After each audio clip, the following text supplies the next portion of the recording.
Dice la escritura que le llegaron unos avisos constantes a Job. Y a mí me gusta porque quiero hacer énfasis en esto. Porque yo noto, aprendo lo que hace Job. Lo que Job hizo es lo que me va a ayudar a mí. Y dice que cuando le llegó una de noticias malas a Job, dice que lo que Job lo que hizo fue que se tiró y adoró. Amén. Entonces, en medio de una situación en la que tú y yo no entendamos, ¿por qué? ¿Por qué te digo que no entendamos? Porque cuando Job tiene aquel encuentro teológico, que es el último ataque del enemigo en la vida de uno, y déjame ir suave, que cuando Job decía, pero yo no entiendo por qué me suceden estas cosas, yo no entiendo por qué me está pasando esto. Y yo creo que usted va a estar de acuerdo conmigo, cuando hay cosas que suceden en nuestra vida y no entendemos el por qué. Y Job decía, yo quiero saber por qué, por lo menos para arrepentirme, para corregirme. Y sin embargo, él estaba en ese estado en que no sabía qué hacer. Y eso nos pasa a todos nosotros. Amén. Entonces, acuérdense que llegó un ataque constante. Llegó un ataque a las ovejas que tiene que ver con las ofrendas. Llegó un ataque a los camellos que era el medio de transporte. Llegó un ataque a la familia, uno detrás del otro. Y a pesar de que no entendía, ¿qué hizo Job? Lo que quiero que tú entiendas es esto. Si llega una situación similar a tu vida es porque Dios tiene propósito. Lo primero que dijo Dios, lo que dijo Job es que Job no le atribuyó despropósito a lo que estaba sucediendo. Entonces Job dijo, yo no entiendo lo que está pasando, yo no lo sé, estoy en amargura, me siento mal, pero se tiró y adoró a Dios. Amén. Entonces uno de los niveles de madurez de un cristiano es que no sé por qué está pasando, no lo entiendo, pero te voy a alabar y te voy a bendecir. Amén. El último ataque que sufrió Job fue un ataque teológico. ¿Por qué es un ataque teológico? Porque cuando llegaron sus amigos, los ministros llegaron a hablarle y le decían, Job, a ti te está pasando eso porque tú eres malo, porque hiciste cosas malas. Oh, mire, el ataque de Satanás, el último ataque de Satanás con Job, ¿cuál es? Romper la relación entre Job y Dios. Y usted sabe que usted ha pasado por eso. ¿Cuántos hemos pasado ciertos momentos y llegan personas y nos dicen, eso te está sucediendo porque Dios te está castigando, eso te está sucediendo por esto y por esto? Y lo que quiere es quebrantar la relación entre Dios y la persona. Ese fue el último ataque que tuvo Job. ¿Está usted conmigo? Entonces usted debe aprender por qué un ataque, ese es un ataque al alma, un ataque a la doctrina, un ataque a la forma de conducirte delante de la presencia de Dios. En otras palabras, puede ser que la misma esposa le dice, oye, chicos, ya no sigas adorando más. Mira, es más, maldice a Dios y muérete, le dijo la misma esposa. La compañera, el que estaba al lado de él. Y él le responde y le dice, como mujer tú has hablado sin conocimiento. Y a pesar de eso dice que Job mantuvo su integridad. Así que cuando estés pasando por momentos difíciles en tu vida, va a venir ataques teológicos, a la doctrina, a la forma de pensar, a la forma de conducirte. Pero ¿qué es lo que tenemos que hacer? Yo no lo entiendo, no lo sé, pero te voy a adorar. Bendito el nombre de Dios. Entonces había pasado aflicción. Digo, menciono este panorama, porque mucha gente enseña y dice, si tú eres cristiano, tú no tienes por qué estar pasando aflicción. Eso no es lo que me enseña la palabra de Dios. Porque el apóstol Pablo lo dijo bien claro. El apóstol Pablo dijo, nada me podrá separar del amor de Dios en Cristo Jesús. Ni tribulación, ni angustia, ni persecución, ni escasez, ni hambruna. Nada de esas cosas. Entonces hay momentos de aflicción en nuestras vidas donde nosotros tenemos que pararnos y decirnos, no lo entiendo, pero vengo a adorarte y te voy a bendecir. Amén. Y él le dio gracias a Dios. ¿Cómo le dio gracias a Dios? A través del nombre de sus hijos. Manasés significa Dios me ha hecho olvidar. Dios me ha hecho perdonar. Pastor, yo no puedo perdonar a la persona, pero Dios te puede ayudar. Amén. Porque eso es lo que significa Manasés. Nótese que no hay bendición si no hay perdón primero. Nótese que el Padre nuestro dice, perdona nuestras ofensas, así como nosotros perdonamos. Entonces tenemos que perdonar primero. ¿Estás conmigo? ¿Estás hasta aquí? ¿Sí o no? Amén. Gloria al nombre de Jesús. Pero faltaba un pasaje que yo quería ministrar, si me lo permite, que usted lo conoce. Y cuando yo llegué a ese pasaje fue el que me dio luz a la otra enseñanza. Vaya usted conmigo al Evangelio de Lucas capítulo 17 del versículo 11 en adelante. Y vamos a hablarte de un pasaje que usted quizás a lo que han leído Biblia conocen, que es la enseñanza de los 10 leprosos. Amén. 10 leprosos. Y yo quiero que usted vea la actitud, porque hoy a pesar de todo, aunque hablamos de ser agradecidos, especial se llama levántate. Levántate. ¿Qué es levantarse en las Escrituras? ¿Cuál es el término? ¿Qué es lo que hay escondido de levantarte en las Escrituras? Levantarte significa despertar, levantarte significa resucitar, afirmar. Y por eso es que hay muchos pasajes en donde esta expresión levántate está ahí en la Escritura. Hoy vengo con este tema. ¿Cuál? Levántate. Gloria al nombre de Jesús. Amén. ¿Está usted conmigo? Amén. Ahora, estamos aquí en Lucas capítulo 17, versículo 11 en adelante. ¿Está usted conmigo? Amén. Dice así. Lo tenemos todo. Amén. Dice así. Yendo Jesús a Jerusalén, pasaba entre Samaria y Galilea. Amén. Entonces acuérdense que Galilea era una de las ciudades donde el Señor se desarrolló. Amén. Y los galileos tenían una forma de expresión que quizás eran una forma de hablar donde los demás se burlaban. Quizás era una forma un poco chabacana, un poco baja. ¿Te acuerdas cuando Pedro estaba allí que niega al Señor y una de las mujeres que estaban en el templo le dice, tú eres galileo? ¿Y por qué? Ah, porque tú hablas como ellos. Tú tienes un sentido, tu forma de hablar se identifica. Amén. Pero quizás usted conoce, no sé, en mi país, diciendo que la gente de la parte oriental tiene un cantadito. Usted se familiariza con eso. ¿Está usted conmigo? Entonces dice la Escritura que yendo a Jerusalén pasaba entre Samaria y Galilea, y al entrar en una aldea le salieron al encuentro 10 hombres leprosos, los cuales se pararon de lejos. De lejos. Usted sabe que la lepra era una enfermedad muy mala. Hoy en día se dice que tiene cura. Pero la lepra era una enfermedad la cual te aislaba. No podías estar en la ciudad. Porque un leproso lo vestían y le ponían una campanita que cuando iba caminando sonaba la campanita y decía inmundo, inmundo. ¿Por qué? Porque era una enfermedad contagiosa. No debía estar en la ciudad, tenía que estar fuera de la ciudad. Por tanto, eran gente que tenían un camino limitado, su mover era limitado. Pero la lepra era algo que cuando una persona padecía de lepra, la lepra ataca lo que es la sensibilidad del cuerpo. A tal punto que se ha comentado que ellos a veces cuando se quedaban en un cierto lugar, los ratones venían y se daban banquetes con ellos. ¿Por qué? Porque no sentían las mordidas. Se iba desprendiendo parte de la cara, parte de las manos, parte de las piernas. Entonces un leproso era una persona que tenía una vida muy mala, muy solitaria. Por eso tú vas a ver que aquí habían 10 leprosos juntos. Se unían para poder darse abrigo, para poderse darse aliento. Por eso te dice la Escritura que se pararon de lejos. Porque un leproso, cuando aparecían ciertas manchas de acuerdo a la ley levítica, tenía que ir al sacerdote, que era el que calificaba. El sacerdote era el doctor. Y decía, déjame verte la piel. Ok, si la mancha es de cierto color y de cierta profundidad, entonces te decían, vamos a probar. Lo aislaban como por 7 días. 7 días de santificación para ver y determinar si era leproso o no. Si era leproso, lo aislaban, lo sacaban, tenían que dejar su familia, su hogar, no podía estar con ellos. Entonces era una vida bien solitaria y bien triste. Y dice que estos 10 leprosos vieron a Jesús de lejos. ¿Está usted conmigo? Estamos en el versículo 13. Y alzaron la voz, evidentemente se alzaron la voz porque estaban lejos. Y le dijeron, Jesús, maestro, ten misericordia de nosotros. Mira cómo lo llaman, maestro. No lo llaman Señor, maestro. Muchas personas se acercan a Jesús como maestro, quieren aprender de Él, pero no como Señor. Señor es Dios, Señor es aquel que lleva toda la adoración. ¿Está usted conmigo? Amén. Y eso pasa hoy en día. Mucha gente no ve a Jesús como Señor, sino como maestro. Cuando Él los vio, les dijo, id mostrados a los sacerdotes. Y aconteció que mientras iban, fueron limpiados. Qué linda esta palabra. Porque aquí se ve una fe en acción. Nótese que la sanidad no ocurrió al momento. La sanidad ocurrió cuando oyeron la palabra, fueron caminando, obedecieron la palabra, eso es fe, y ahí fueron sanados. ¿Está usted conmigo? ¿Usted me sigue? Dice la palabra. Entonces dice la Escritura lo siguiente. Entonces uno de ellos, viendo que había sido sanado, volvió, eran 10, volvió, glorificando a Dios a gran voz. De 10, solamente uno. ¿Sabes por qué me identifico esto? Porque mucha gente viene a la iglesia, buscan sus propios beneficios. Dios hace algo, nunca más miran. Nunca más miran. Buscan sus propios beneficios.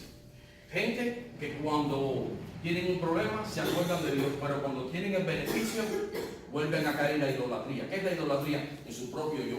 Obtuve lo que necesitaba, eso era todo, más nada que eso. Entonces uno de ellos, viendo que había sido sanado, volvió glorificando a Dios y se postró en tierra a sus pies, dándole gracias. Y este era samaritano. Mira cómo este viene y le dice al Señor: te doy gracias, porque yo sé que esta obra la hiciste tú. Bendito Dios. Fue agradecido. De 10, uno solo. Antes que viera la palabra de Lázaro, te doy gracias. Fue agradecido, porque yo sé que tú siempre me escuchas. Entonces estamos ministrando todavía bajo el ángulo de ¿qué? Dándole gracias a Dios. Tenemos que aprender a dar gracias a Dios. ¿Está usted conmigo? ¿Me sigue? Ahora, sigue la palabra y dice: entonces no hubo quien volviese y diese gracias, gloria a Dios, sino este extranjero. Hoy el tema es levántate. Mira lo que le dijo el Señor. Versículo 19. Y le dijo: levántate, vete, tu fe te ha salvado. Yo me quedé pensando en esto y yo dije: nótese que de los 10, uno solo completó lo que es el ciclo de la fe en el Señor. ¿Por qué? 9 quedaron a la mitad. Fueron sanados del cuerpo. ¿Y el alma qué? ¿Qué pasó con el alma? ¿Qué pasó? Sin embargo, cuando vino el Señor le dijo: vete. ¿Qué significa vete? Ya no eres leproso. Vete significa puedes viajar, estás listo para la obra que yo te he llamado. Ya fuiste calificado, ya fuiste sellado. Sin embargo, los 9 quedaron inconclusos. Entonces me llamaba la atención cuando él le dijo: levántate, vete. Levantarse significa ya eres afirmado, escuchaste mi voz. Y cuando yo oí esta parte, levántate, ¿sabes lo que me acordé? Tesalonicense. Dice Tesalonicense que los muertos en Cristo resucitarán primero. Luego nosotros, los que hayamos quedado, seremos levantados juntamente con ellos. ¿Cuándo? A la final trompeta, a la voz del Señor. Oyó la voz. En otras palabras, tú fuiste sellado, tú fuiste terminado. Y yo sé que la obra la voy a terminar porque tú has escuchado mi voz.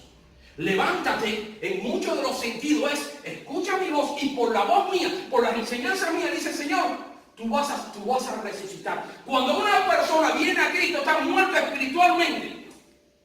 Cuando oyes la voz, resucita, pasas de muerte a vida. Porque oyes y obedeces al Señor. Tu espíritu se vuelve otra vez a vivir. Biológicamente estabas vivo, sí. Pero sabes que hay un tipo de vida: la biológica y lo que es la vida soul, que es la vida del espíritu.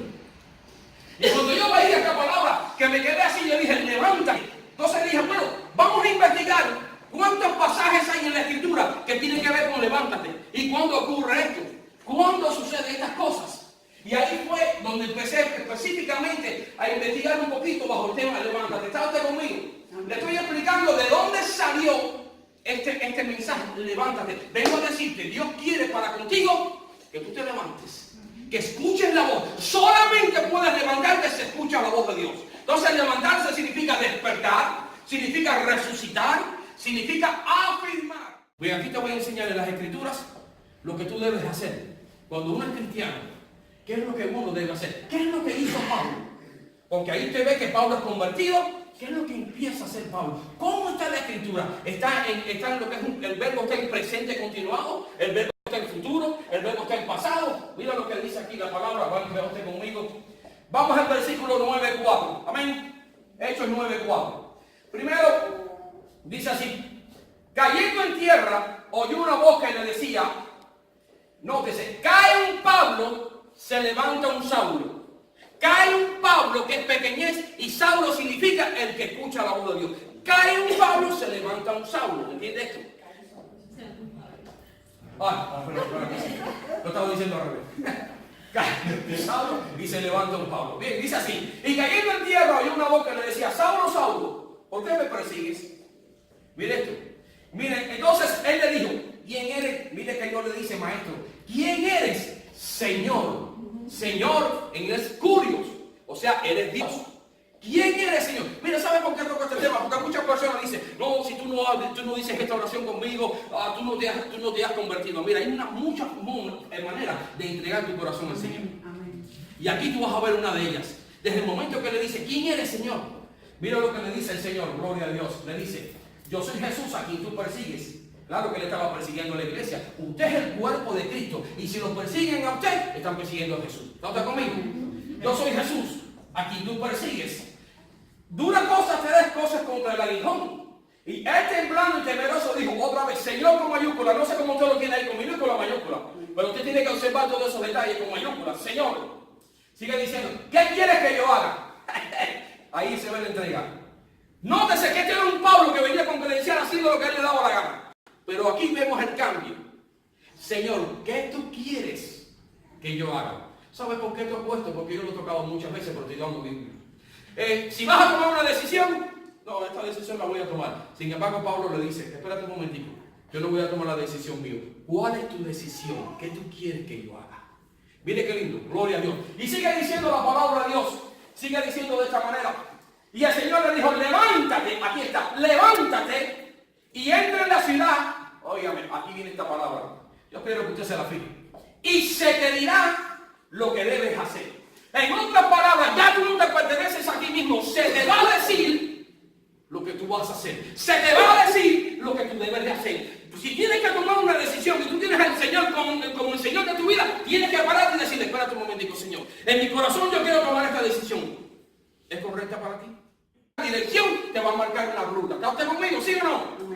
Entonces sigue diciendo la palabra. Se te va a decir lo que debes hacer. Entonces Saulo se levantó a la tierra y abriendo los ojos no veía a nadie, así que llevándole por la mano le metieron en Damasco. ¿Sabe lo que significa Damasco?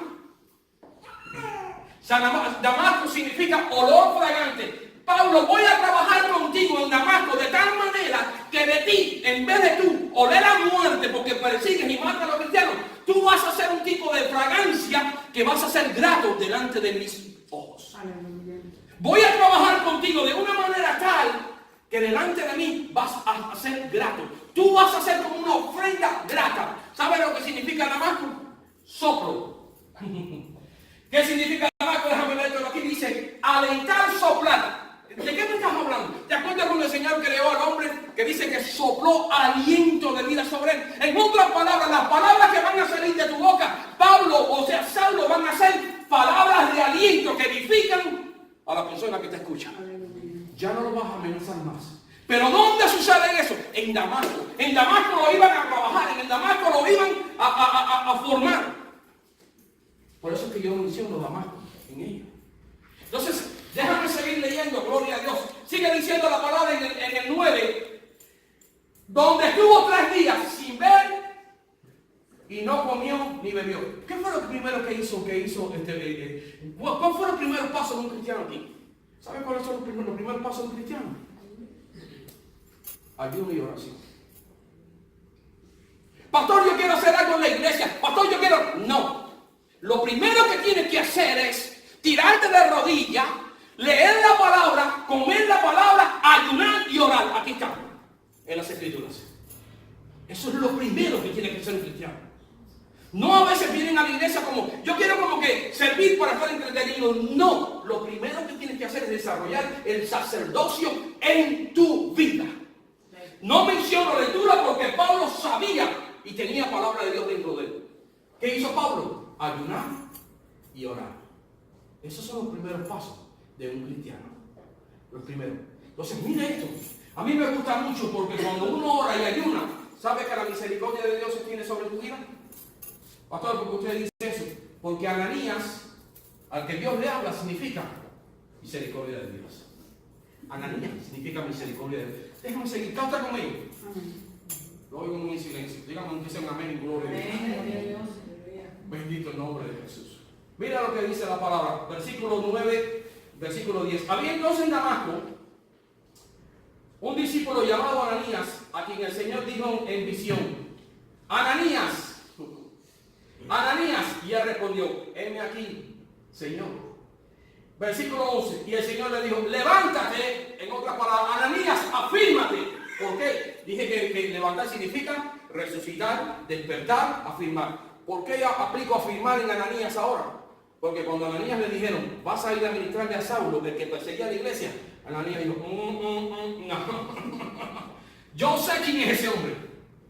Sin embargo, Ananías obedece. Pero mira lo que dice la misma palabra de Dios: levántate. Déjame ver el 10. Había entonces en Damasco un discípulo llamado Ananías, a quien el Señor dijo en visión: Ananías. Y él respondió: heme aquí, Señor. Cuando Dios te deja alguien en una ciudad determinada, es porque Él tiene a alguien ahí que lo va a poner en contacto contigo. Si Dios te permitió estar aquí en Tampa o estar aquí cerca de aquí, estás en este lugar. Dios permitió y tenía un arreglo, tenía un apoyo entre usted y yo para que usted estuviera aquí para venir y adorar al Señor. Está en presente, pasado o futuro. Presente. Y cuando usted lo lea mañana, ¿cómo va a estar ese verbo? Entonces es un presente continuado. ¿Qué estaba haciendo Pablo? ¿Qué debe hacer un cristiano cuando se convierte y viene el Señor? Orar. En todo tiempo. En todo tiempo. ¿Cómo tú debes esperar una respuesta de lo que tú anhelas de Dios? Una dirección, ¿cómo? Él ora. Un verbo en presente continuado. Lo lees mañana, va a estar en presente. En otras palabras, la enseñanza es que ora, ora, ora. ¿Está usted conmigo? ¿Me sigue? Que él le pone las manos encima de él para que recobre la vista. ¿Qué significa Ananías? Ananías significa Dios se ha manifestado, la gracia de Dios, la misericordia de Dios sobre mi vida. Lo que quiero decirte es que si Ananías significa eso, cuando tú y yo oramos y permanecemos en oración, la gracia de Dios se va a derramar sobre tu vida. Dale un aplauso, Amén. Señor. Yo no sé si está.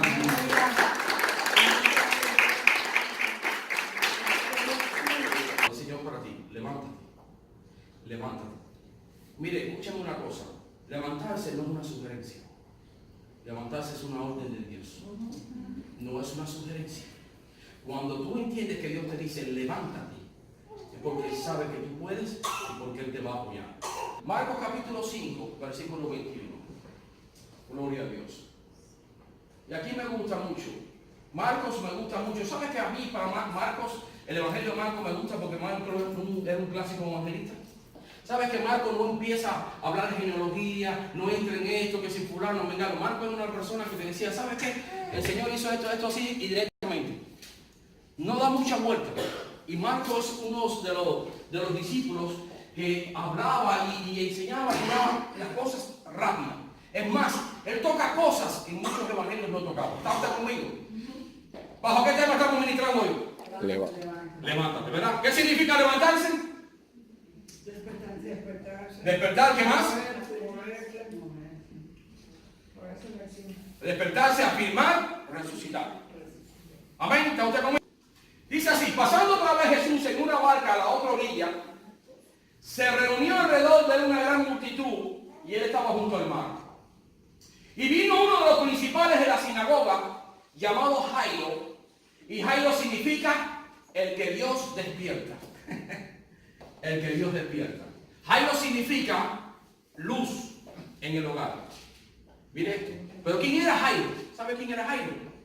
Uno de los principales de la sinagoga. ¿No entiende eso, pastor? ¿Sabe que cuando una persona, uno era uno de los principales de la sinagoga, era los que estaban encargados de la adoración, la lectura de la sinagoga? Era una persona con capacidad. Ahora no, que sea una persona de la sinagoga que llega y se postra delante de Jesús cuando había una gran multitud. Una de las grandes enseñanzas para que tú te levantes o para que Dios te levantes es que aprendas a humillarte. ¿Sabes que en la mayoría de los pasajes cuando se toca levantarse es porque hay una humillación delante? Cuando a Pablo lo tiraron de donde iba, ya sea del caballo o del camello, nótese, tirado, cayó al piso, su humillación y Dios lo levanta. Nótese que en muchos de los casos, con lo mismo Job también, que el Señor le toca y lo levanta, pasó por un proceso de humillación. Tenemos que aprender a humillarnos delante de la presencia de Dios. Amén. Entonces, mira este problema, que te va a seguir una gran multitud. Y si multitud, uno de sus sinónimos chusma, es que van a hablar mal de ti en muchos de los casos. No sé si me entienden lo que te quiero decir. Tienes que pagar ese precio. Entonces sigue diciendo así la palabra. Y vino uno de los principales de la sinagoga llamado Jairo, y luego que le dio se postró a sus pies. Se postró a sus pies. ¿Dónde? ¿Lo hizo en un lugar oculto o había una multitud? Una multitud. Quiere decir que dio testimonio y fue un adorador. No le dio pena adorar al Señor. ¿Por qué te da pena a ti adorar al Señor en tu trabajo? Amén. ¿Por qué te da pena adorar al Señor cuando tú estás en un lugar que hay mucha gente alrededor tuyo? Silencio. Sin embargo, este hombre adoró y fue un testimonio delante de una multitud. No te es el nivel que este hombre tenía. Un judío de capacidad, de conocimiento, principal de las sinagogas, vino y se postró delante del Señor. ¿Sabe por qué? Hoy en día vivimos mucho de títulos. Apóstol, maestro, siervazo de Dios, profeta, y exageramos y vivimos mucho basado en los títulos. Títulos y títulos y títulos. Y todo lo que queremos de mucho es atrás de los títulos. Y el gran error es que el título no sirve. Si la presencia de Dios no te apoya. Amén. El título no sirve. Y sigue diciendo aquí. Y le rogaba mucho. Mire esto, por favor. Escuche esto. Mira lo que hacía este hombre. Le rogaba. Y aquí yo te voy a administrar en qué nivel tú estás. Tú eres una persona que estás en el nivel de la rogativa. ¿Estás en el nivel de la fe? ¿O estás en el nivel del centurión? Y déjame leértelo para que tú entiendas lo que te quiero ministrar. Porque quiero que tú ubiques en qué nivel estás tú en la mente tuya con el Señor. Y le rogaba mucho diciendo, mi hija está agonizando, ven y pon las manos sobre ella para que sea salva y vivirá. Mira este hombre. Este hombre rogaba y le decía al Señor, ven. Pero había un centurión romano que tenía un siervo que lo que le dijo a Jesús es, di la palabra donde tú estás. No vengas a mi casa. ¿Cuál es el nivel de fe tuyo? Di la palabra donde tú estás y mi siervo sanará. ¿En qué nivel tú estás?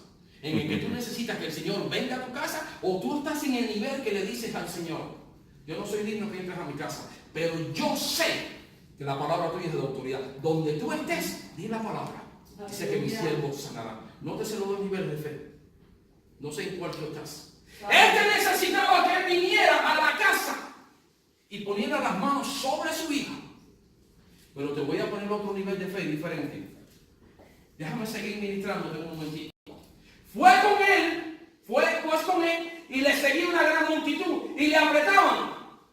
O sea que, nótese que tú tienes una necesidad y tú quieres que el Señor te resuelva esa necesidad, pero se demora. Porque hay una multitud que frenaba a Jesús para que llegara a su casa. Tú estás en una necesidad y le dices al Señor, yo quiero que tú hables a mi vida. Pero algo se demora. Porque el Señor no va a caminar a la misma velocidad que tú. No sé si tú me estás entendiendo. Hay algo que lo frenaba. Pero había una mujer que padecía de flujo de sangre. 12 años.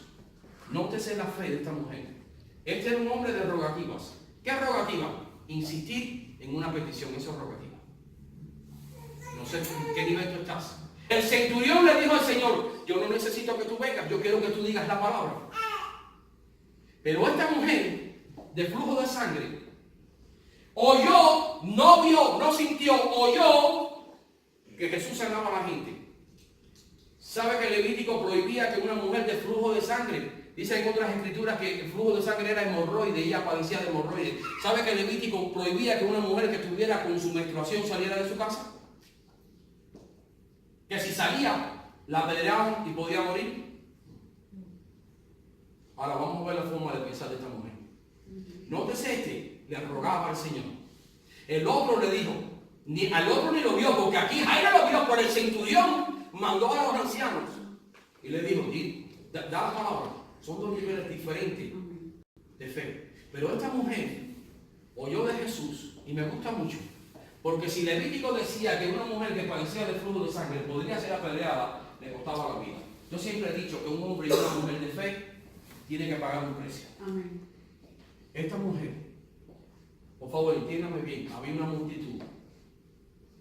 Había una multitud. El escenario estaba listo para que ella muriera. Pero ella ni le dijo a Jesús, ruega por mí, ni le envió a nadie que dijera, manda una palabra. Ella fue a Jesús. ¿Cuál es tu nivel?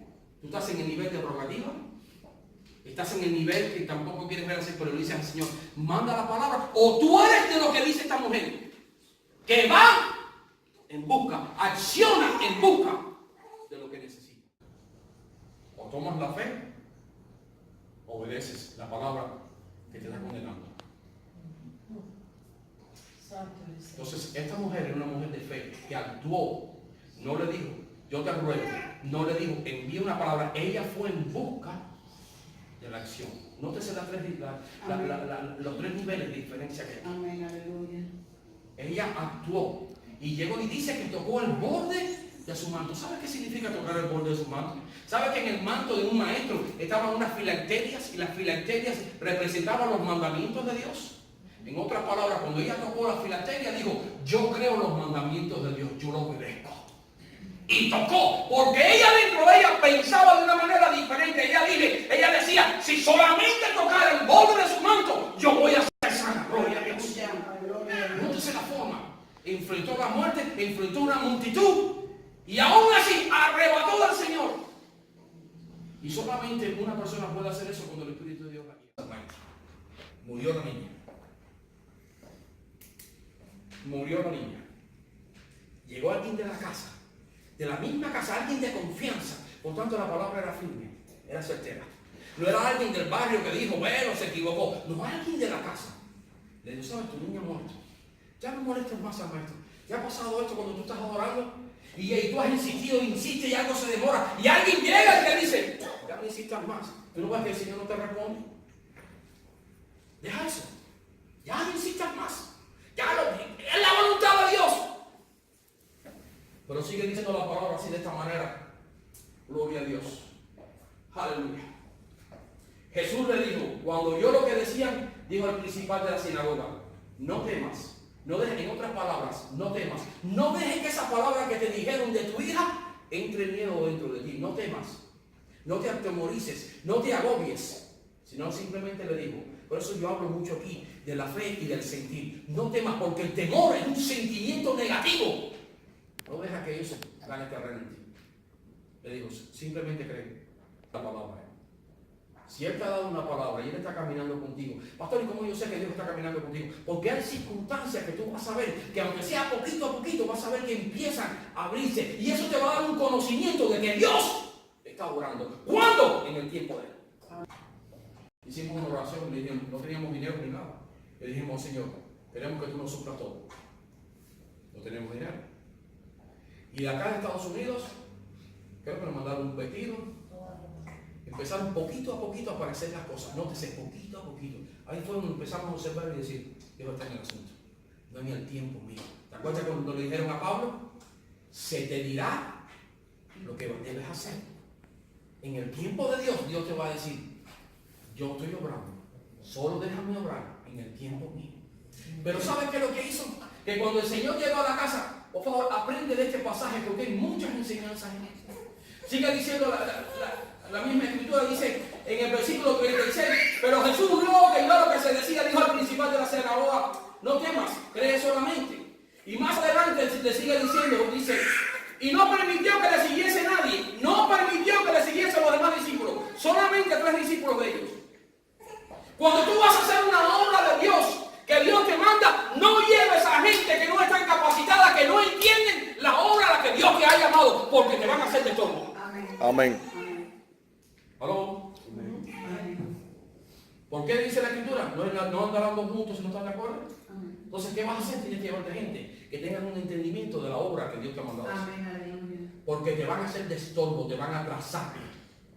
Te encuentras con amigos del barrio y le dices, voy para la iglesia. Para la iglesia. Ahora eres fanático, ahora es aleluya, ahora eres pandereta. ¡Sacerdote! ¡Cura!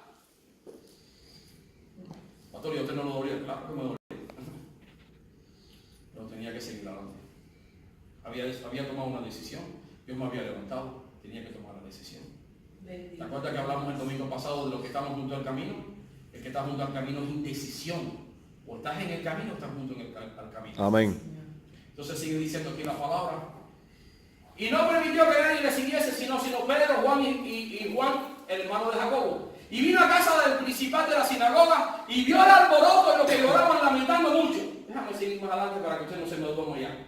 Y entrando le dijo, ¿por qué alborotáis y lloráis? La niña no está muerta sino duerme. Pero la niña estaba muerta. Pero la forma de nuestro Señor de ver las cosas, dijo, no, ella no está muerta. Ella lo que está dormida. Pero a mí me gusta mucho. Y se burlaban de él. Y a veces cuando alguien se burla de nosotros, nosotros a veces respondemos de la misma manera, hasta le ofendemos a la persona. Y se burlamos de él. Mas él echando fuera a todos, ¿qué es lo que hace uno? Cuando uno tiene que llegar a un lugar que Dios va a hacer una obra en tu casa, ¿tú sabes lo que tiene que hacer? Sacar de tu casa lo que Dios no le agrada. Dice que sacó a todas esas personas que estaban contrarias a la enseñanza, a la mentalidad que él tenía. Un momentito. Niña, a ti te digo, levántate. Aquí otra vez el término levantarte. ¿Sabes qué significa niña ahí? La palabra coré significa doncella, mujer madura. En otras palabras, Dios estaba diciendo, yo no veo una niña a mitad del camino. Yo veo a una mujer completa para la obra a la que yo la he llamado. Tú no te vas a morir a mitad del camino. Tú vas a completar la obra para la cual yo te he llamado. Aleluya. Eso significa correr. Por eso es que le dice, corre, niña, levántate. No te quedas a mitad de camino. ¿Te acuerdas cuando hemos ministrado en Jueces capítulo 6, cuando Dios le habló a Gedeón? Que Gedeón era alguien que estaba fracasado y el Señor le dice, varón esforzado y valiente, como Dios lo veía. Y Gedeón no era ni esforzado ni era valiente, pero Dios le marca una identidad diferente. Yo quiero que tú entiendas esta enseñanza. Alimento espiritual, la enseñanza espiritual para que llegue al crecimiento. Denle de comer, que haya en tu casa alimento, que haya en tu casa alabanza, que haya en tu casa palabra de Dios, que haya en tu casa enseñanza, para que tus hijos crezcan fuertemente. Denle de comer, gloria a Dios. Aleluya.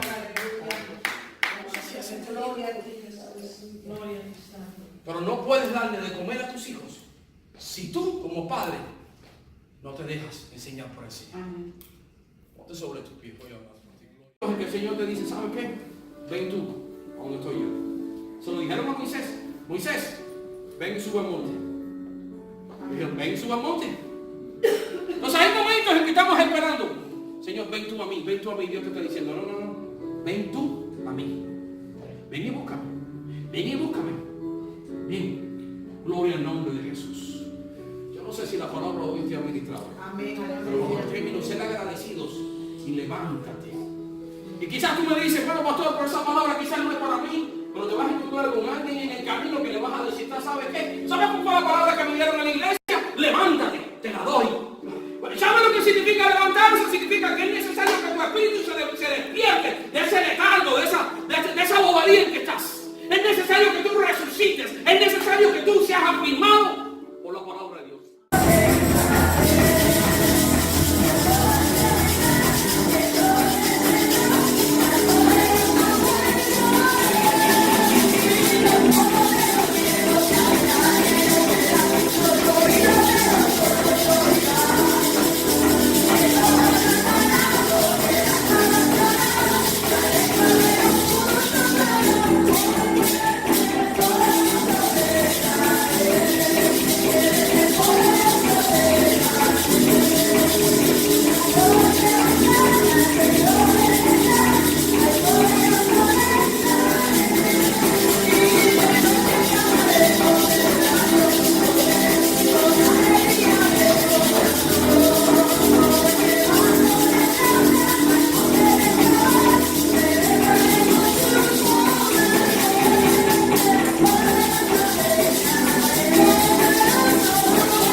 que no hay salida, pero Él está ahí, aleluya. Él es nuestra luz y nuestra salvación. Y la muerte pudo detener su poder para vencer. Dios de lo imposible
ataque que tuvo Job fue un ataque teológico.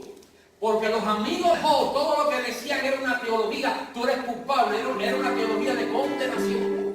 Tú eres culpable, si tú no estuvieras en esta situación es porque Dios no está contigo, todas esas cuestiones, amén. Y Dios, cuando le habla a Job, le dice, Job estaba enfermo, escúchame bien, Job estaba enfermo. Y Dios le dijo a Job, ora por ellos. O sea que Job tuvo que orar por sus amigos, estando en una condición de prueba mala. Entonces no venga usted y diga, no, que yo necesito, por eso que yo no puedo orar porque yo necesito. No, tú puedes ser un adorador, aunque tú estés pasando por momentos de crisis, aunque tú estés caminando por valles sombras de muerte, tú puedes ser un adorador. ¿Está usted conmigo? Entonces yo quiero que tú entiendas, y eso lo hablamos en el Salmo 22, cuando el Salmo es un salmo mesiánico, que ahí el salmista David dice, Dios mío, me has desamparado, clamo de ti de día, clamo de ti de noche, y no hay para mí reposo. Y cuando él estaba en esa condición, inmediatamente el salmo cambia, y dice, pero tú eres santo. O sea, en medio de su situación, él empieza a alabar a Dios. Y le dice, pero tú eres santo. Y ahí empieza a cambiar la atmósfera. Y tú eres santo, y tú eres digno. Y todos aquellos que esperaron, nuestros padres, esperaron de ti, y tú les respondiste. Entonces, no importa la situación en la que estés. Tienes que adquirir madurez espiritual. No importa. Aunque te sientas desamparado, aunque te sientas que estás en una situación difícil, puedes cambiar la atmósfera en la que estás. ¿Cómo? Entendiendo la palabra, soltando la palabra. Entonces, vamos a participar. Mire, esto es, si a Dios le gusta, y a él le gusta habitar en medio de la alabanza. Amén. Entonces vamos a alabarle. Amén. Porque a él le agrada eso. ¿Sí o no? Cuando yo quiero que uno se me quede ahí oyendo, digo, no, señora, si te gusta, bueno, ahí vamos a escuchar, vamos a alabar. Amén. ¿Estamos listos? ¿Sí o no? Que vamos, gloria a Dios.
Entonces mi historia es así.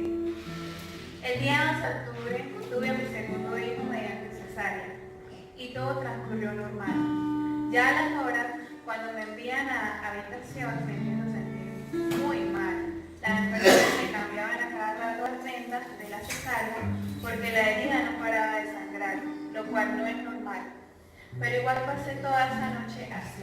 A la mañana siguiente desayuno porque tenía casi 2 días sin comer y unos minutos después me sacan de emergencia para intervenirme de nuevo.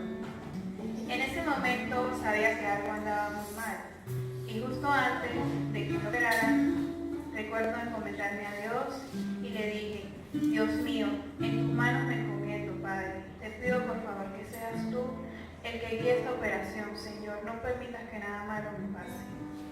No lo puedo negar, tenía miedo y una sensación como de que ya todo para mí iba a terminar y tristeza en el fondo por mi esposo, por Camilo, por mi bebé y por mi familia. Después de ahí no supe más nada, hasta que escuché la voz de mi esposo y me desperté. Pero para mí todo estaba bien, no sabía lo que había pasado. Solo recuerdo ver a mi esposo llorar cada vez que me veía y no entendía por qué todos los que me visitaban entraban y se iban. Luego mi esposo me dice que estoy en cuidados intensivos y me cuenta que en la operación me encontraron 2 litros de sangre adentro y que luego de que arreglaron el órgano que lo estaba ocasionando, yo me vomité porque no sé si recuerdan que les dije que acababa de desayunar. Bueno, lo que pasó fue que todo eso se me fue a los pulmones y ya de ahí tuvieron que entubarme y estuve conectada a la máquina que me ayudó a respirar toda una semana. Y que porque mis pulmones estaban completamente mal.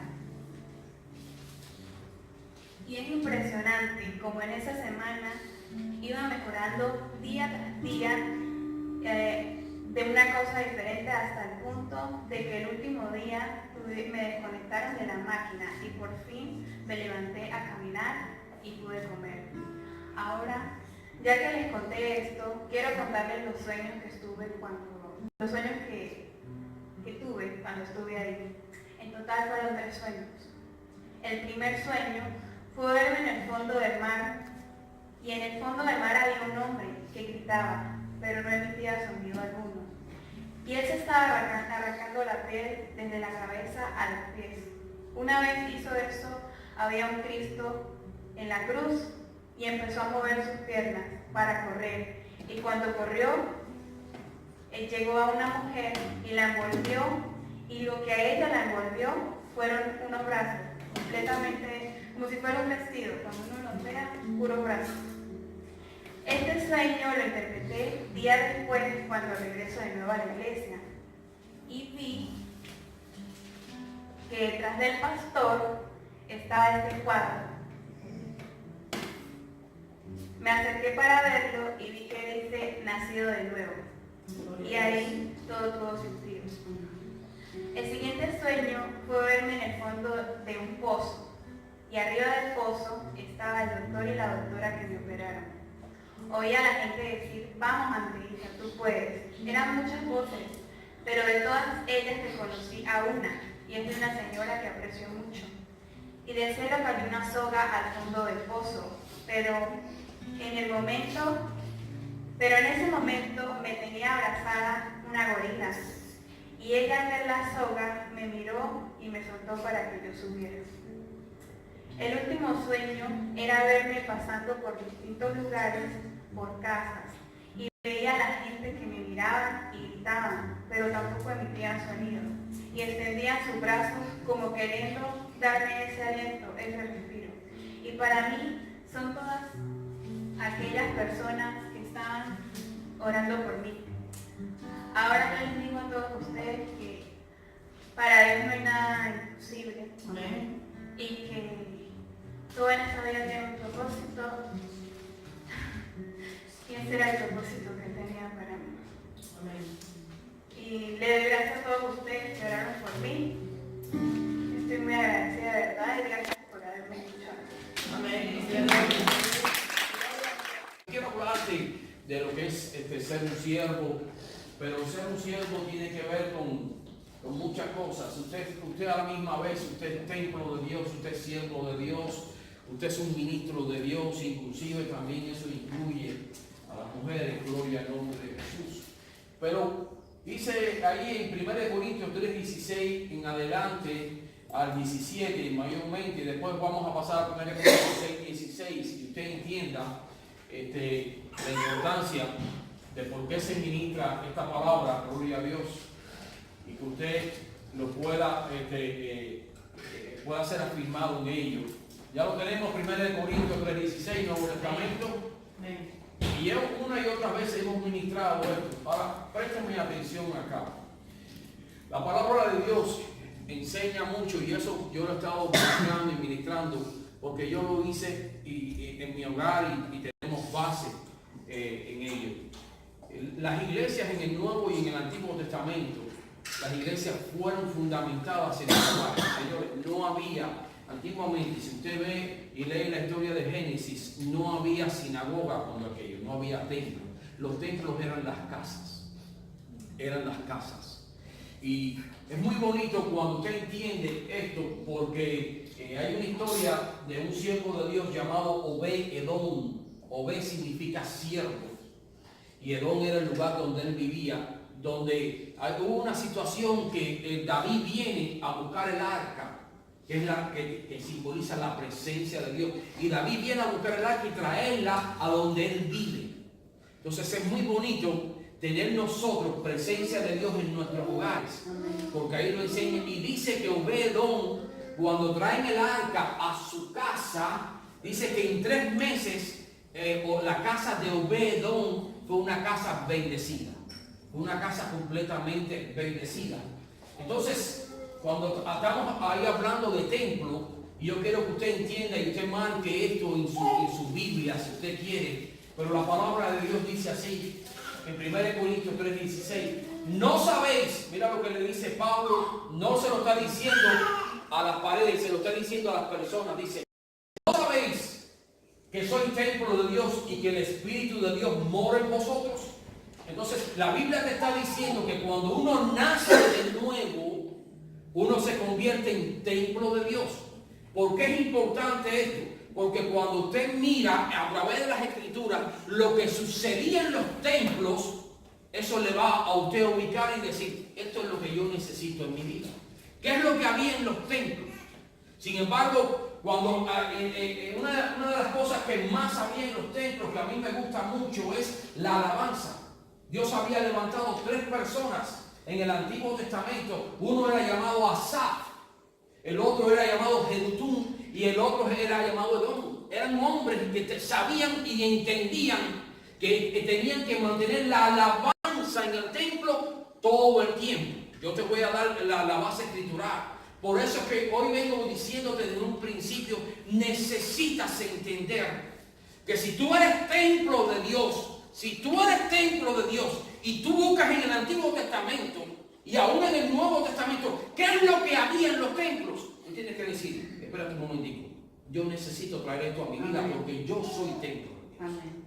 No sé si usted se me está entendiendo. Por eso es que empiezo, dice, no sabéis, le dice el apóstol Pablo a Corinto, dice, tú no sabes que tu cuerpo, que tú eres templo del Espíritu de Dios.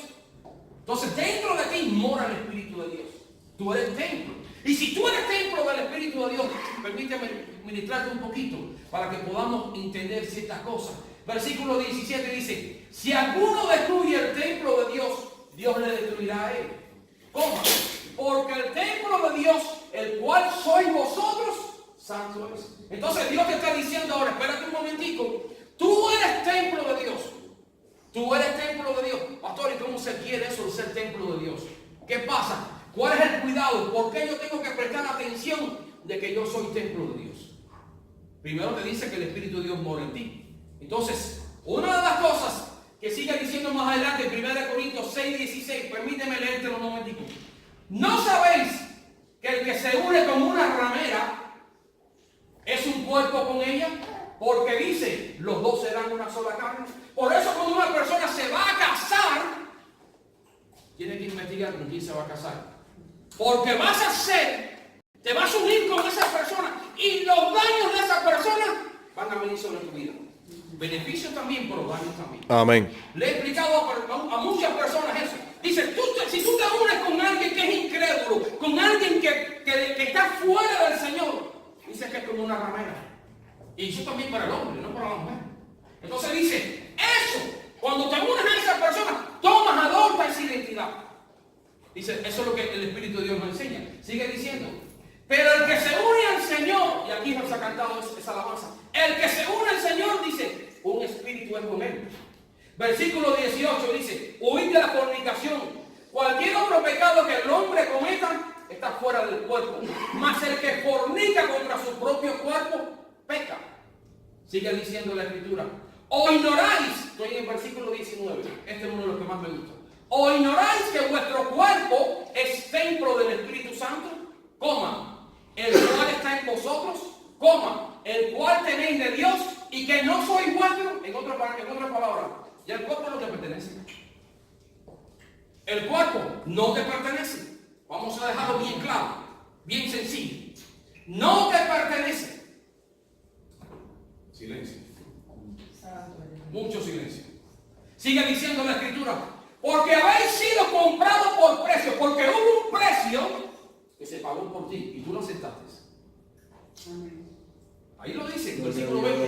Porque habéis sido comprados por precio. Glorificad pues a Dios en vuestros cuerpos y en vuestro espíritu, los cuales son de Dios.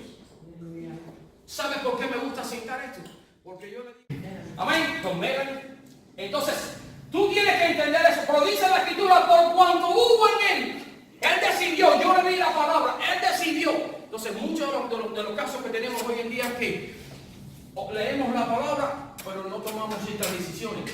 Óyame, como dije ahí en el Salmo 22, si a Dios le gusta y habita en medio de la alabanza, pregúntate a ti, ¿qué es lo que te gusta a ti? ¿A dónde a ti te gusta habitar? ¿Dónde te gusta morar? ¿Qué te gusta a ti que hay en la casa?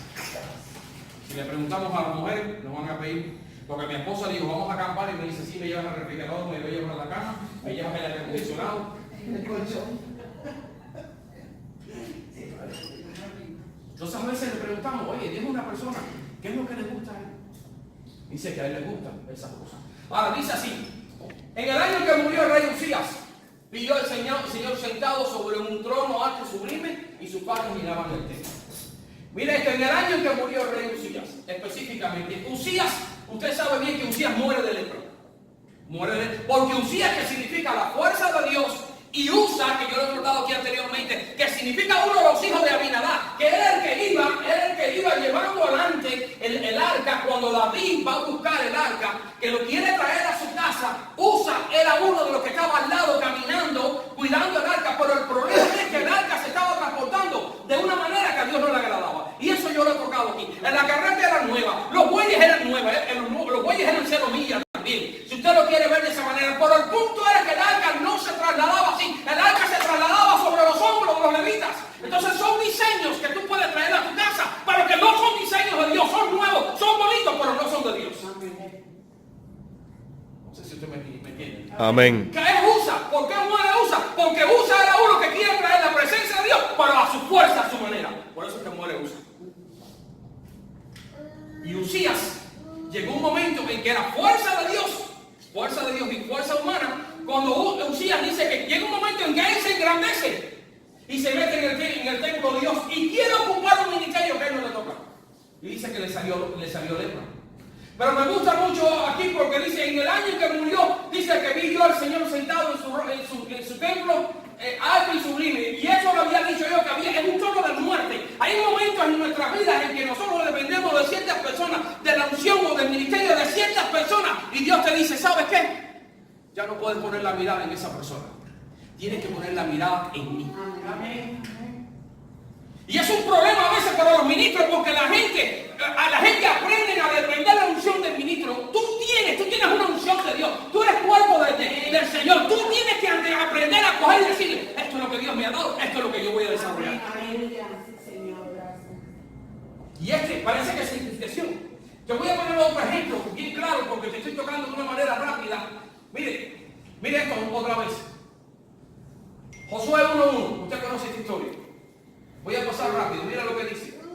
Aconteció después de la muerte de Moisés, siervo de Jehová, que Jehová habló a Josué, hijo de Nun. Mira cómo dice la Escritura, obsérvelo que está en presente. Servidor de Moisés, diciendo, cuando Dios llama a Josué, muere Moisés.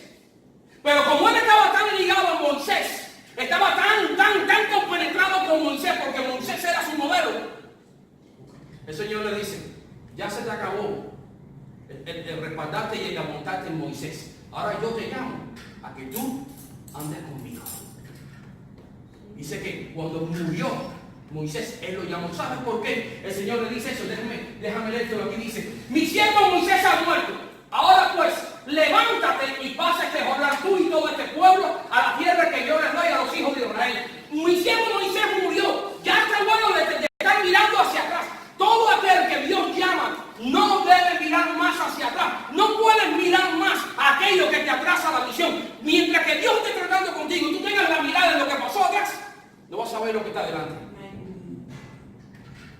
Aquel que me daba una mano, aquel que me ayudaba, aquel que me consolaba, se murió. Dios te está diciendo, eso, yo me alegro que te haya sucedido eso.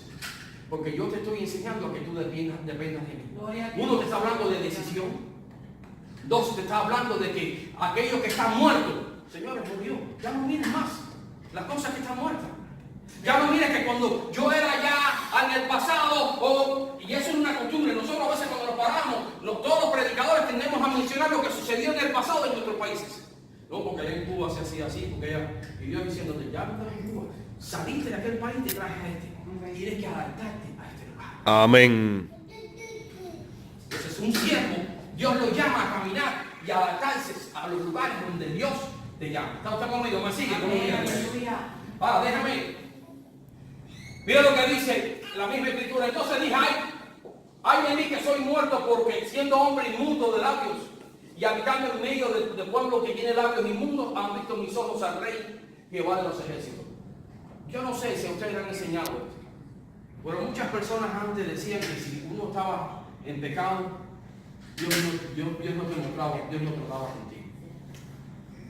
Yo no sé si ustedes oyeron últimamente eso, pero yo me acuerdo de aquello. Por eso es que Dios en su faceta es misericordioso. Dios trata contigo aun cuando tú estás en pecado. Yo no estoy diciendo que Dios te respalda. Dios trata contigo aun cuando tú estás en pecado. El domingo pasado habíamos hablado cuáles son los primeros pasos de un cristiano. ¿Se acuerdan cuando hablamos de los primeros pasos de un cristiano? ¿Cuál era?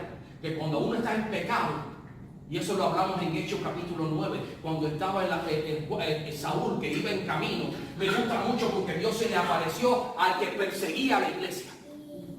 Y dice que cuando cae del animal que estuviera montando, dice que fue llevado ahí a Damasco. Pero me gusta mucho esa expresión porque en toda esta semana yo he estado con ella en mi corazón. Amén.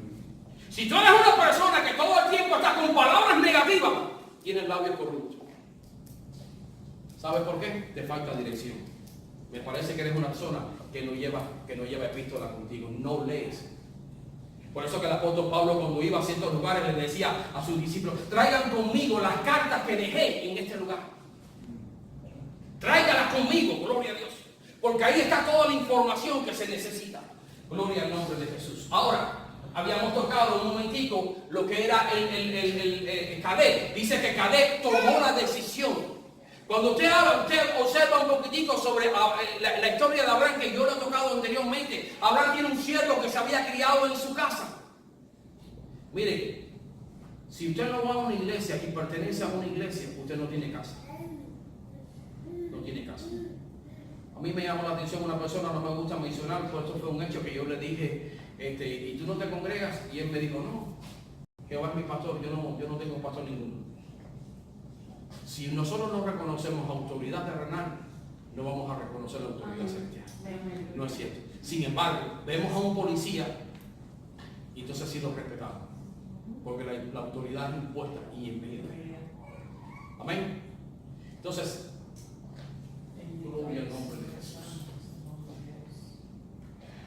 Gloria a Dios. Me llama la atención porque este siervo llamado Eliezer, cuando Abraham lo llama, le dice, Eliezer, que era el más anciano de la casa, nótese, de la casa. Y si es de la casa es porque se congregaba ahí en esa casa. Si alguien viene por ahí, aunque tenga un ministerio muy fuerte, yo no puedo como pastor ponerlo ni delegarle nada porque no lo conozco. Porque quizás no va de acuerdo a la visión de la casa. Dígame amén. Usted está. Amén. Gloria a Dios. Porque no va de acuerdo a la casa. Y sin embargo este hombre fue llamado y Abraham le dice, mira, yo te voy a dar una comisión, Eliezer. Yo te voy a decir, yo te voy a pedir que tú busques esposa para mi hijo Isaac. Y a mí me gusta mucho, ¿sabes por qué? Porque aquí se ve el equipamiento de un siervo. ¿Sabes cuál es el equipamiento de un siervo? Los dones del Espíritu de Dios. Corintios, ahí está el equipamiento de un siervo. Usted va a notar que cuando este hombre llega allá a casa de Labán, dice que este hombre llevaba regalos. La palabra don y regalos es lo mismo. Tiene que ver con ello. Y este hombre coge y equipa a la que iba a ser la esposa de Isaac. Un siervo de Dios debe equipar a la iglesia. Yo estoy aquí para equiparte, para darte lo que tú necesitas. Aleluya. Pero también estoy aquí para que tú aprendas a depender del Señor. Amén. Porque este siervo hizo algo que cuando él llegó a la boca del pozo, él oró a Dios y le dijo, bueno, aquí estoy, Señor. Este es el vellón que te voy a poner. La joven que se pare, me dé agua a mí y le dé agua a mis 10 camellos. Esa es la persona. La gente a veces lo toma, ven eso muy bonito, muy facilito. ¿Sabe lo que es darle agua a un solo camello? Exacto. Ahora imagínate a 10. A 10. O sea que era bien fuerte. Y él dijo, la joven que haga eso. O sea, yo voy a estar bien seguro que esa es la joven que es. Pues porque a veces la gente dice, no, dame agua a mí. Sí, le dio agua, que se yo, y a mi cabello no, le dio un jarrito. No. Un camello bebía cantidad. De un pozo. Yo quisiera, yo visualizo a las mujeres aquí en esa situación y que venga alguien y le diga, mira, aquí traigo 10 camellos, por favor, tú puedes dar agua a todos los camellos. Quizás lo vean y le dicen, no, mira, ¿tú sabes qué pasa? Yo no soy la joven. Pero lo que quiero decirte es que este hombre tenía relación con Dios. Era alguien de la casa que sabía ser un adorador, por eso se le encomendó, porque ya no él dependió de lo que le enseñaba Abraham. Él dependió de las enseñanzas que aprendió en la casa y aprendió a confiar en el Señor. Gloria a Dios. Y eso es parte de la matriz de la enseñanza de aquí, es enseñarte a ti, a que tú entiendas que hay autoridad sobre tu vida y que tú puedes, donde quiera que tú te pares, decirle, Señor, esto es lo que tú me has enseñado y voy a confiar en ti. Amén. Amén. Ponte sobre tus pies. Ministramos un poquito también de lo que es un templo, gloria a Dios. Dice que tu cuerpo, tú fuiste comprado por un precio, se pagó un precio de sangre por ti. Amén.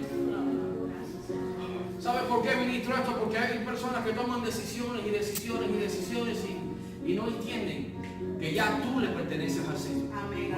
Y si tú le perteneces al Señor, donde quiera que tú estés, el Señor va a estar ahí en medio tuyo. Amén. Gloria a Dios. Hoy meditaba aquí en la mañana, en medio de la alabanza que se estaba administrando, de aquellos 4 símbolos que aparecían en medio del pueblo de Israel, que era el águila, el becerro, no me acuerdo las otras 2. Yo le decía al Señor, ¿por qué? ¿Por qué tú levantaste esos estandartes? Y yo me imagino que en cada uno de esos animales hay enseñanzas, amén, que nos pueden ministrar. Porque por eso el Señor le dio esos estandartes al pueblo de Dios. Porque de ahí podemos sacar enseñanzas que pueden ser beneficio. Hay tantas cosas que tienen que ver con el templo de Dios. El otro día oía de que cuando el pueblo de Israel usaba sandalias, ¿sabes que usaba sandalias de tejón? Y cuando aún en Efesios Dios te dice que el cristiano tiene que vestir las sandalias del Evangelio, ¿sabes que esas sandalias eran de tejón? Y el tejón era el animal que le hace frente a la serpiente. ¿Te acuerdas en Génesis 3:15 cuando dice que da aquella profecía que dice que el Señor Jesús, cuando se la dan ahí a Eva, dice, pero tu descendencia aplastará la cabeza de la serpiente? Eso es autoridad. Eso significa vestir sandalias de tejón. Gloria al nombre de Jesús. Hay tantas enseñanzas que hay en el templo que uno aprende y uno se queda y dice, caramba, yo como templo de Dios tengo que entender eso. Porque si el templo de Dios tenía una triple cobertura, entonces yo la tengo que tener sobre mi vida. Que es una triple cobertura. ¿Sabes que el templo de Dios tenía lo que era tela de tejón, que era autoridad? Tenía una tela que era de carnero, que era color rojo, y tenía una que era de color azul, que era una triple autoridad. Autoridad del tejón. Dios te da autoridad para enfrentar a la serpiente en Marcos 16. Tienes una que es de carnero color roja, que es la sangre de Cristo, te cubre en todo momento, gloria a Dios. Y una azul que significa que lo de arriba está sobre tu vida. Eso es lo que estaba en el templo, gloria a Dios. Si yo aprendo eso y entiendo eso, eso me da valor a mi vida para poderme parar y decirle, espérate un momentico. Yo entiendo que soy templo de Dios, gloria a Dios. Y si eso estaba en el templo de Dios, yo puedo orar y decirle al Señor, en Entiendo que como templo de Dios tengo esta autoridad. Tu sangre preciosa, porque he sido comprado por sangre. ¿Sabes que todo en el templo, la sangre del cordero era rociado, todo era santificado, todo era separado, se rociaba? Bendito el nombre de Jesús. Déjame orar, gloria al nombre del Señor. Hoy simplemente si pudiéramos darle un nombre a este mensaje, es estableciendo una identidad de quién soy en Cristo Jesús. Señor, te doy gracias por este tiempo. Te doy gracias por el testimonio que oímos de lo que tú estás haciendo. Te doy gracias porque oramos delante de ti, de este tiempo en que vamos a movernos para el lugar que ya tú tienes para nosotros. Tu palabra enseña aún allí en el Antiguo Testamento que tú acampabas en ciertos lugares y lo hiciste varias veces. Que Señor nos muestre la ruta que ya tú tienes para con nosotros en este nuevo lugar en que vamos a estar. No que sea un lugar que nosotros escojamos, pero que tú afirmes nuestros corazones y digas, este es el lugar.